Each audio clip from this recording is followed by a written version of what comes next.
Salut tout le monde, bienvenue sur l'épisode 2 de Be an Athlete, ma série en route vers la remise en forme et la préparation physique pour être performant au basketball. Donc dans l'épisode 1, on avait fait l'état des lieux de départ, donc mon niveau en termes de course, de détente et d'adresse à 3 points. Je vous rappelle le principe, le but c'est d'être dans la forme de ma vie à mes 33 ans, donc dans 3 mois de ça à peu près. Donc faut se la foutre. Comme je vous l'avais expliqué dans l'épisode 1, si vous ne l'avez pas vu, allez le regarder, je vous mets le lien. Donc on avait vu que j'étais complètement hors de forme, que j'allais pas vite, que je sautais pas haut et que j'étais pas adroit. Donc le but c'était de changer ça. Alors pour ça je devais faire 3 séances à la salle par semaine, plus au moins une séance de shoot à la hoops, en plus de mes entraînements basket. Je m'y suis tenu, franchement, pour l'instant je m'y suis tenu, donc ça c'est bien. Il y a peut-être un entraînement à la salle qui a sauté une fois, parce qu'il y a eu urgence familiale, mais sinon à part de ça je m'y suis quand même bien tenu. Donc du côté entraînement j'ai été bien. Je rappelle que je referai des tests à la fin du mois de juin pour voir mon avancée par rapport à mon état de départ, et aussi évidemment des tests à mes 33 ans pour voir où est-ce que je suis arrivé. Ce qui a été un peu plus dur, c'était surtout l'alimentation. Ça, je l'ai dit depuis le début que le sucre, ça allait être difficile. Franchement, j'ai fait des efforts. Après, je vous cache pas, il y a des moments où j'ai eu des petites rechutes. Mais bon, je pense que je suis quand même mieux que ce que je faisais depuis le début de l'année, même s'il faut réussir à tenir cette envie de sucre qui est très difficile. Donc sur ça, on fera un épisode sur l'alimentation spécifique. Bon, donc je vous ai demandé sur YouTube, je vous ai fait un sondage, je vous ai demandé est-ce que sur l'épisode 2 vous préférez une séance à la salle ou une séance à la hoops, et vous m'avez répondu plutôt une séance basket, donc aujourd'hui on est parti sur une séance basket. Donc je vous ai mis 2 séances, une séance où j'avais les micros, une séance où je l'avais pas, donc je vais vous faire un peu une voix off pour la séance où j'avais pas le micro. Donc, moi, mon jeu, comme je vais l'expliquer pendant la séance, il est surtout basé sur de l'adresse extérieure, mais du coup, il faut aussi que je sois capable de driver. Donc comme je vous avais dit, le but c'est d'être plus régulier en termes d'adresse, mais faire du volume sur du tir quand on va s'entraîner tout seul, c'est un peu compliqué. Donc comme là, j'étais tout seul sur les 2 premières séances, j'ai fait surtout du tir, du travail autour de l'écran. Donc prise d'écran, dribble de recul, je réattaque, je m'arrête à mi-distance. Prise d'écran, ça passe en dessous, je prends le tir à 3 points. Définition aussi avec du flotteur, parce que ça c'est quand même un truc qu'il faut que je développe pour un joueur de petite taille, c'est important d'avoir un bon flotteur, ce qui n'est pas du tout mon cas. Et voilà, comme vous pouvez le voir aussi, c'est des situations que je vais retrouver en match, donc sur ces prises d'écran, même si je me rends compte que mes prises d'écran en match sont vraiment pas bonnes, je me précipite de fou. Et je sais pas pourquoi je me précipite en fait, c'est parce que je suis pas encore à l'aise sur ce travail de pick and roll, alors que j'ai juste à descendre mon joueur tranquillement, attaquer à l'opposé, s'il réagit, je prends l'écran. Et s'il réagit pas, j'attaque à l'opposé de l'écran. Enfin bref, du coup j'ai couplé ça un petit peu avec du travail de dextérité, toujours en échauffement. Je pousse pas trop loin sur le dribble parce que bon, mon but c'est pas non plus de battre des joueurs sur des crosses, etc. Le but c'est surtout de me remettre en forme en termes physiques, surtout sur l'aspect défensif. J'ai jamais été un gros ball handler, mais du coup c'est plus sur les prises d'écran, sur les dribbles de recul, pouvoir dribbler la tête levée, garder un dribble fort, parce que ça j'ai vraiment perdu, en fait comme je me suis pas entraîné de l'année, j'ai vraiment perdu cette qualité là. Donc voilà, comme je vous ai dit, travail autour du pic, travail de finition de flotteur, et puis là je vous laisse avec la deuxième séance qui cette fois-ci j'avais les micros, donc je vais expliquer ce que je fais.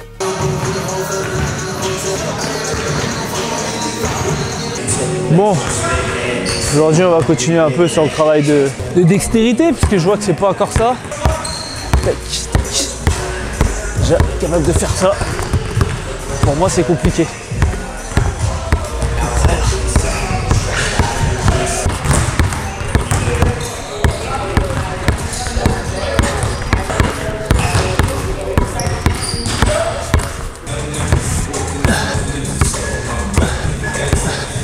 Ah putain, je suis hors de forme vraiment. Et pour moi, je pense que sur le travail de dribble, il faut que j'arrive à prendre un peu plus d'amplitude. Je suis trop petit, pas assez ample sur mes mouvements. Allez, cherchez loin, crosser. Cherchez loin, crosser. Crosser. Crosser. Avec de l'amplitude.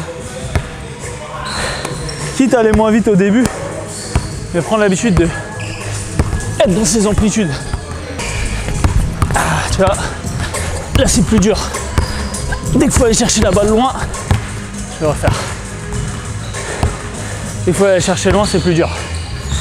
C'est ça qui va faire partir le défenseur.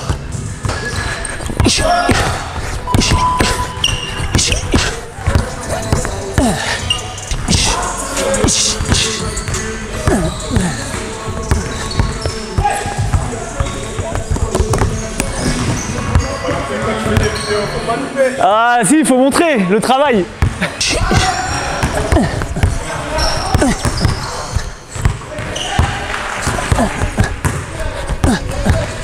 Bon, donc là on va bosser un peu sur finition sur le flotteur. Moi je suis pas hyper athlétique, même si là je vais me remettre en forme. Et du coup en région ça va encore. Donc là j'étais en N3, c'était un peu plus compliqué d'aller finir sur des grands, près du cercle, parce que bah, ça allait plus haut. Et j'avais moins l'avantage physique, on va dire, que j'aurais pu avoir en région. J'allais pouvoir mettre l'épaule. Du coup, c'est difficile pour moi d'aller finir près du cercle. Donc il faut que j'arrive à développer un flotteur. Ça fait des années que je tape sur le flotteur. Et moi j'ai toujours fait un flotteur main fermée entre guillemets. C'est-à-dire comme si je shootais. Et je casse le poignet comme ça. Et souvent les gens qui font des flotteurs, si vous regardez, font des flotteurs main ouverte. Moi j'ai jamais réussi à trouver le truc, la pêche pour faire ça. Et là l'autre jour j'ai eu une illumination. Donc je crois que je commence à... Bon là vous voyez c'est pas encore au point mais je crois que je commence à voir le truc. Donc là je vais essayer de l'intégrer, faire des répétitions. Hein. Je vais faire un peu les différents appuis, donc droite-gauche, gauche-droite, à 2 pieds. Sur 3 spots, je vais faire face 45. Non, je vais faire 5 spots. Donc pour travailler sur ce toucher-là, que ça rentre. Parce que je pense que si tu arrives à le maîtriser, tu as plus de contrôle. Juste que pour l'instant, je ne le maîtrise pas du tout. C'est vraiment aléatoire. Et vous voyez, là, je suis main ouverte. Alors vraiment, je vais déposer, quoi. Je pense que vraiment, c'est plus facile de gérer la vitesse quand tu déposes comme ça. Voilà. Là, je le sens que ça part bien. Alors que quand tu fais main fermée, ça part vite vers l'avant. Enfin, c'est dur avec de la vitesse de gérer. Là, ça part tout seul. Maintenant, il faut chercher de la hauteur, quoi. Faut que j'en mette 5 comme ça. Et après, je tourne. Je cours. C'est le mouvement de montée de balle qui fait le taf. Voilà. Et c'est main gauche. Je garantis pas le résultat, j'ai jamais essayé. Ah bah c'est pas mal. Ça part facile. Je pense qu'il y a moyen de développer un truc là. Juste je le répète. Tous les... Ah là vous voyez j'ai fait main fermée, enfin à moitié.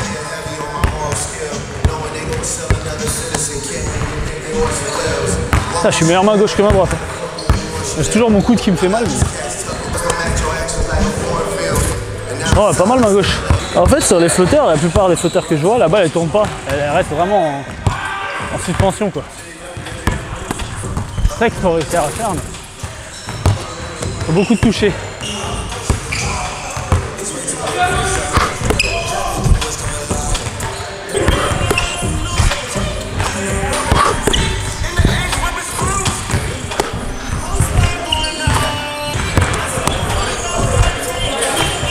Donc là on va travailler autour du pic parce que bah je me fais vieux, je suis plus autant en forme qu'avant. Il faut quand même que j'arrive à trouver des situations où bah, sans avoir l'avantage de vitesse ou de handle ou de physique sur mon défenseur, être capable de créer quelque chose.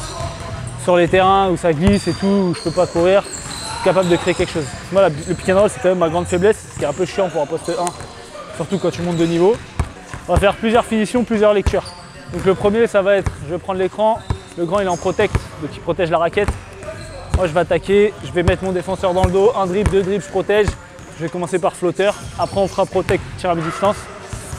Et après on travaillera sur si jamais il y a un step ou quoi. On va faire 4 marqués à chaque fois.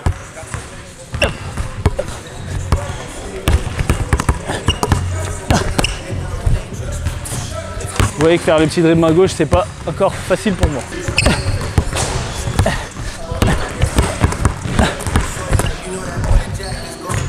On va faire la même chose, parce que je vais m'arrêter à mi-distance.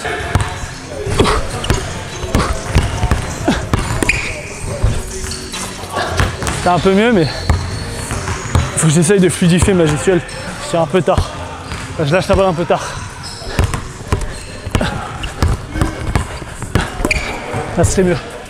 On fait la même chose. On fait la même chose. Ouais. Parce que maintenant que je suis vieux, je peux plus jouer sur ma vitesse. Faut que j'apprenne à jouer à pick and roll. C'est pas le pick and roll. Les moments où j'ai le plus joué, eu des responsabilités, j'avais un coach qui était anti-pick. Donc quand j'étais jeune, j'étais toujours dans des équipes où je voulais aller plus haut, je jouais pas trop. Je ne travaillais pas trop ça. Du coup quand je suis arrivé en senior, quand je suis arrivé en N3 à Malakoff, on m'a dit ok meneur, tu joues que des pics. Catastrophique. Moi je suis un genre de attraper jouer, ça va. Attraper, jouer, attraper, shooter, 1 contre 1, mais pick and roll, il faut que... Mais heureusement, l'Euroleague m'a bien aidé. Ah, c'est une dinguerie. toutes les options que tu peux avoir et tout. Mais il faut répéter, répéter, répéter quoi. Et là, 1 contre 0, c'est bien, mais c'est plus l'aspect technique. Mais la lecture, faut en jouer, en jouer, en jouer. Et après, tu dis, ok, là ça marche, là ça passe pas, le défenseur il est là, l'aide elle descend. C'est du boulot. Et pour les petits, on est obligé. Hein. Merci.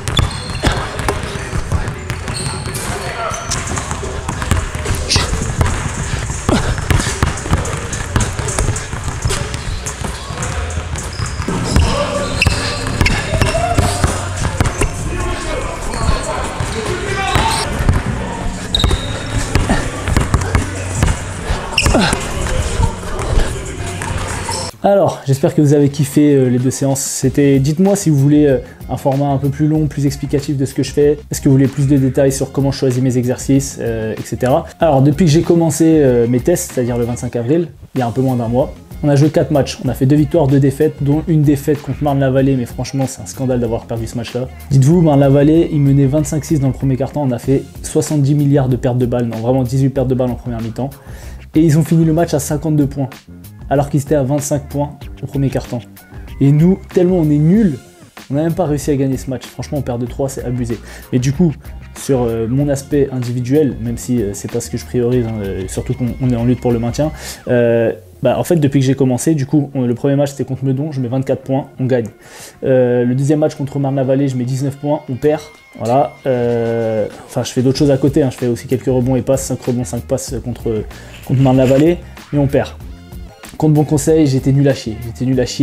Je suis encore dans ce truc de vas-y, est-ce que je change mon tir, je change pas mon tir? Eh vas-y, c'est bon, Ozan, mets-toi dans la tête, t'as ton tir, garde ton tir, travaille juste sur la régularité. Parce que là, si je vous mets les vidéos du match contre Bon Conseil, j'envoie des airballs parce que je me décide de prendre mon tir comme je vous montre sur les vidéos d'entraînement, un tir sans trop sauter pour être fluide, etc. Eh, c'est bon, je travaille les jambes, je tire en sautant. Donc bon, contre Bon Conseil, j'ai fait ma classique, je mets 6 points et je crois que je fais 1 sur 9 à 3 points ou 1 sur 8 à 3 points. Et là, le dernier match contre Sarcelles, je mets 9 points.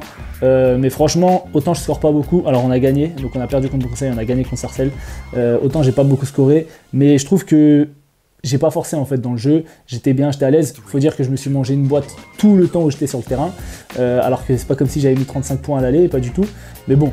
Quand j'étais ouvert, j'ai pris mes tirs. Sinon, à la fin, j'ai pris mes responsabilités. J'ai fait une passe D à la fin pour passer à plus 5. J'ai mis le tir pour passer à plus 2. Bon, j'ai raté des lancers francs. Mais voilà, je trouve que en termes de sensations sur le terrain, en plus de ça, on a quand même un coach qui arrive à nous faire prendre du plaisir sur le terrain. Donc, collectivement et individuellement, je me sens mieux. Je sais pas, est-ce que ça se ressent physiquement, est-ce que objectivement j'ai progressé. Ce qui est sûr, c'est que maintenant, j'arrive quasiment de nouveau à m'accrocher de pied et de main. Ce qui n'était pas du tout le cas quand j'ai commencé, donc je pense que j'ai repris. Les séances à la salle, je les fais souvent avec mes clients, donc c'est souvent des séances express de 1 heure où il faut vraiment que j'enchaîne, mais c'est toujours mieux que ce que je faisais avant. Je pense que vraiment le gros truc qu'il faut que j'arrive à améliorer, c'est l'alimentation. Et donc en parlant de séances à la salle, sur l'épisode 3, on verra justement comment je travaille. Il y a plusieurs séances que je fais, plusieurs qualités physiques à travailler, et ça je pense que ça va vous intéresser. Donc voilà, merci encore pour tous les retours que vous m'avez fait sur l'épisode 1, j'espère que vous avez kiffé l'épisode 2. Je vous dis à très vite pour l'épisode 3. N'oubliez pas de partager, liker, vous abonner, tout ça vous connaissez, ça arrive fort. N'hésitez pas à rejoindre le train, vous rejoindre le mouvement pour être en forme à vos 33 ans ou à vos 23 ans, enfin bref, pour reprendre la saison là, parce que moi je suis né en septembre, donc pour reprendre la prochaine saison en forme. Et pour ça, il y a le Fit Camp, mais bon, je ne vais pas faire ma promo, je vous dis à la prochaine.